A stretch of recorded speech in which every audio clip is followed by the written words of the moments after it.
1943 में जब पूरा हिंदुस्तान आज़ादी के सपने देख रहा था, उस वक्त विदेश की धरती पर बैठा हुआ एक नौजवान जो देश के खिलाफ अंग्रेज़ों से लड़ने के लिए एक पूरी फौज खड़ी कर रहा था।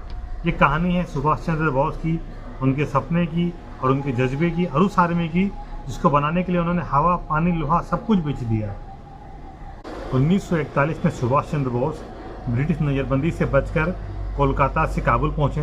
काबुल से फिर सोवियत यूनियन, और सोवियत यूनियन के बाद फिर वो बर्लिन पहुँचते हैं। यूरोप की जंग चल रही थी।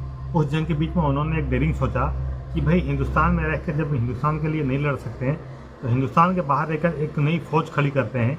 और यही सोच और यही फौज का नाम था आज़ाद हिंद फौज, और यही उसकी पहले बीज थी।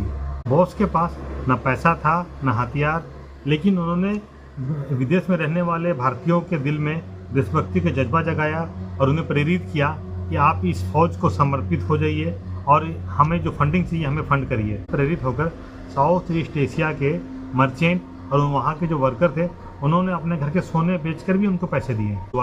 रंगून और सिंगापुर के गुरुद्वारों में एक झंडा फंड चलाया गया, जिसमें लोगों के हाथ कंगन से लेकर के कानों के बाले तक जो भी था उनका सोना वो ला करके देते और ये उसको बेच करके वो फंड जमा कर। नेताजी खुद हिंदुस्तानियों के एरिया में जा करके भाषण देते हैं, अपनी स्पीच देते हैं। उसके बाद वहाँ से वो लाखों रुपए उस जमाने पे कलेक्शन कर लेकर के आते थे। मुझे पैसा तो मैं तुम्हें आज़ादी दूंगा, इस तरह से INA के लिए उन्हें जितना फंड का ज़रूरत था उसका 60% उन्होंने कलेक्शन कर लिया था।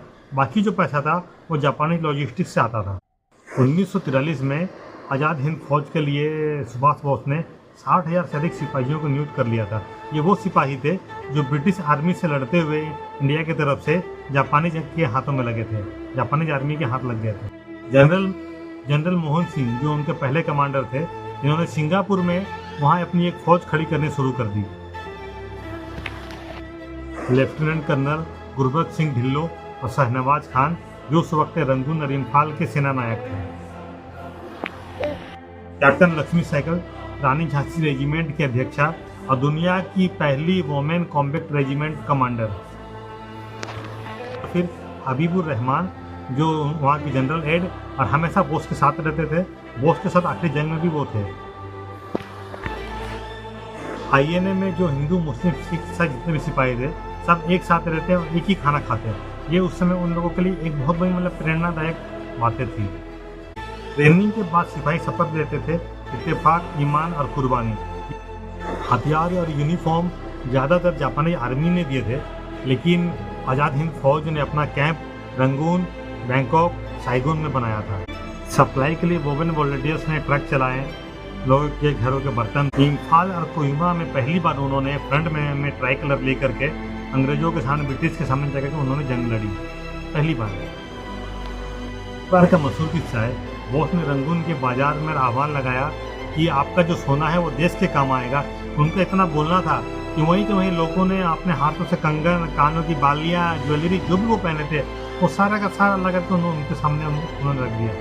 ऐसा होते होते एक हफ्ते के अंदर में उनके पास मोटा मोटी उस ज़माने में 1 करोड़ रुपया उस ज़माने पे उन्होंने कलेक्शन कर लिया था।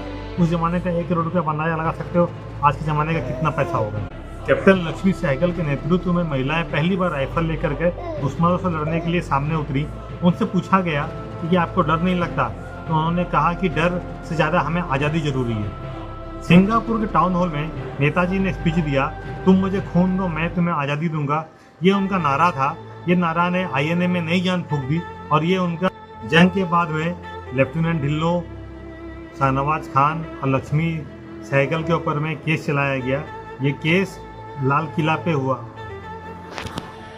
केस चलाना ही था कि लोगों में गुस्सा उभर करके सामने आ गया, लोग सड़कों पर उतर आए, हल्ला होने लगा। इस तरह से ब्रिटिश की नींव हिला दी गई।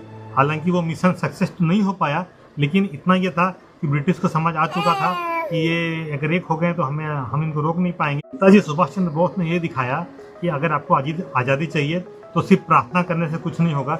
इसके लिए आपको आगे आना होगा, त्याग करना होगा, समर्पण देना होगा, तभी जाकर आज़ादी आपको मिलेगी। आज भी सुभाष चंद्र बोस की वो लाइन गूंजती है, तुम मुझे खून दो मैं तुम्हें आज़ादी दूंगा। इस तरह से उन्होंने देश के नौजवानों के अंदर में नई आग, नई ऊर्जा फूंक दी और इस तरह से लोगों के दिलों में देश को आज़ाद कराने की जज्बा जाग गया।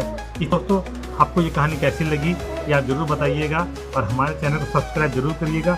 हम आने वाले वक्त में इस तरह से बहुत सारी घटनाएं जो रियलिटी में हुई हैं वो हम आपके सामने लेकर के आते रहेंगे। धन्यवाद। छोटों को प्यार और बड़ों को इज्जत देते रहिएगा। जय हिंद।